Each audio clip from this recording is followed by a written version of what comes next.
주기도문 5번째 시간, 당신 청원 2번째, 하나님의 나라를 세워라. 주기도문의 중요한 청원은 하나님의 나라가 임하게 하소서입니다. 유대인들에게 있어서 하나님 나라가 임하게 해달라는 기도는 민족적 해방을 의미하지요. 유대 민족이 로마 제국의 노예 상태에서 해방되고 이방에 흩어져 사는 유대 민족을 회복시켜달라는 기도입니다.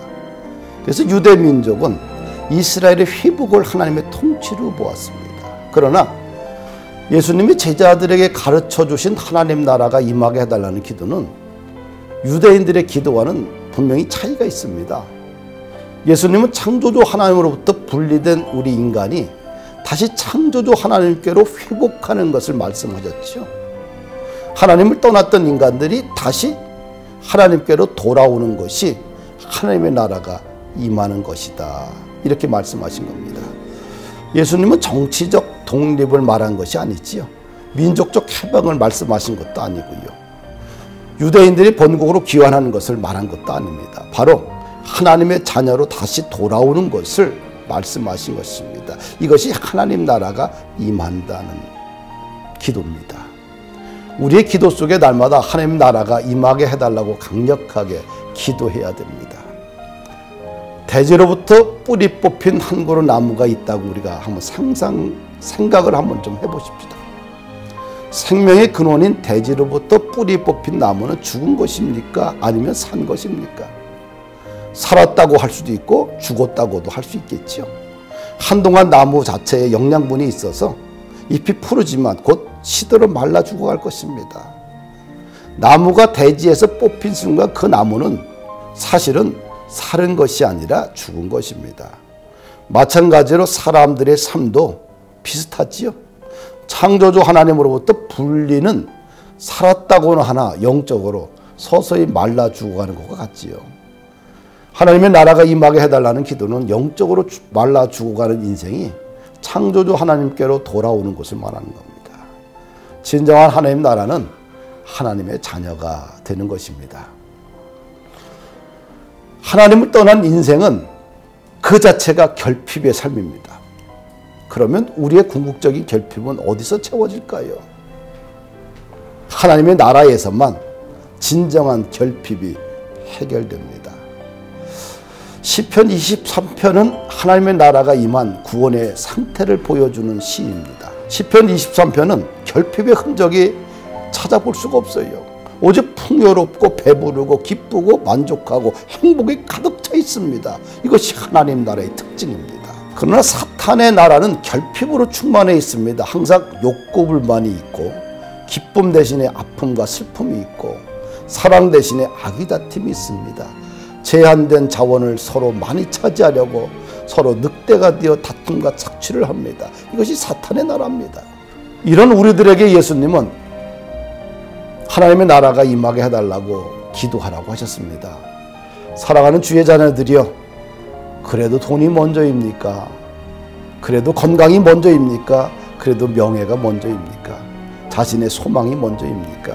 이것도 저것도 다 중요하고 필요한 것이지만 이것보다 더 우선해야 할 것은 먼저 하나님의 나라가 임해야 된다는 것입니다. 하나님의 나라가 임한다는 것은 하나님의 통치가 이루어지는 것입니다. 하나님의 통치가 이루어지는 곳에는 자유함과 기쁨과 평안과 복음의 역사가 넘쳐나게 됩니다. 질문을 하나 드릴게요. 시편 23편 말씀을 한번 천천히 묵상하면서 한번 읽어보세요. 그리고 느낀 점들을 가족들과 함께 나눈다든지 친구들과 함께 한번 나누어 보세요. 하나님의 나라의 구원의 기쁨과 충만과 회복과 평안을 한번 경험해 보면 참 좋겠습니다. 하나님의 통치라는 것은 관계의 회복으로 나타난다는 겁니다. 하나님의 통치는 관계의 회복으로 나타난다. 누가복음 19장에 나오는 삭개오는 만몬 우상 숭배에 빠져 있었습니다.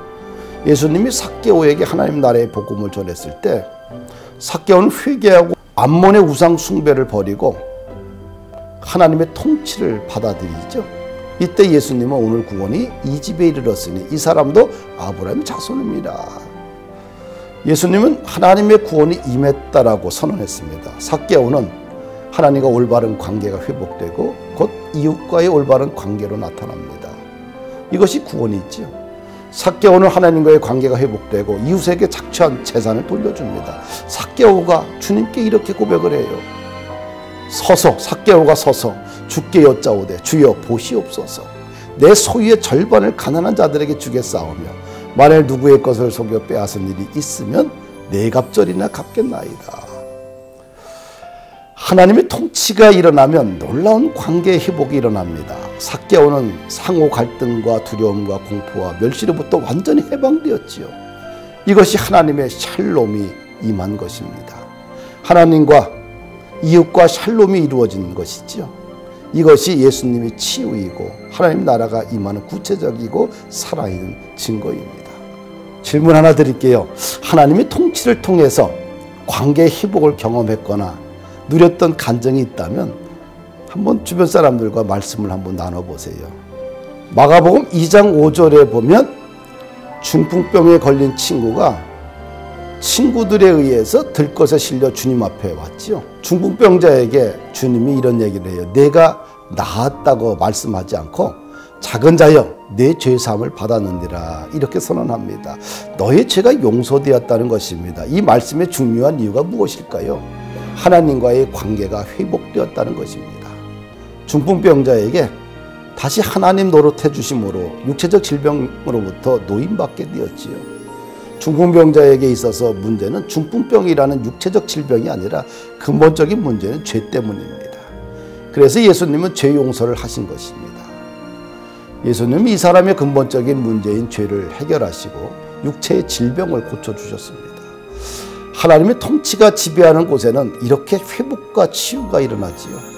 하나님을 떠난 곳에는 늘 결핍과 피곤함과 부족함과 곤고함과 병들이 존재하며 어둠의 지배를 받습니다. 그러나 하나님의 나라가 임한 곳에는 늘 회복이 충만하게 일어납니다.